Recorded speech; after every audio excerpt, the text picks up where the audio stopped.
Los idiomas hablados con mayor frecuencia en el hogar, según un estudio del INE, en una población de 5 y más años de edad. Hoy con el profesor David Galeano. Profe, encontré en este estudio que guaraní castellano 34,3, guaraní 32,6. ¿Qué reflexión te merece este dato? Y muestra la realidad que el guaraní está vivo, que el guaraní es un idioma indispensable para el paraguayo, para el que vive en el interior, para el que vive acá, y que el Estado tiene que hacer un mayor esfuerzo para darle más desarrollo, más difusión, más promoción. De hecho, inclusive es un producto que el Paraguay puede vender en materia turística.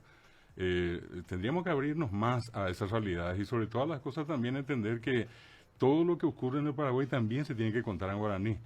Yo tengo hasta ahora una triste experiencia con una persona que hace años me dijo, será hoy que la escuela, pues la escuela ni que supe. O sea, esa criatura entraba a la clase con el uniforme, con el cuadernito, con el lápiz, pero como escuchaba a una profesora hablando en castellano, exámenes en castellano y libros en castellano, entonces la criatura no entendía. Y de allí viene la cuestión. Es importante que entonces la criatura entre a la clase y que entienda.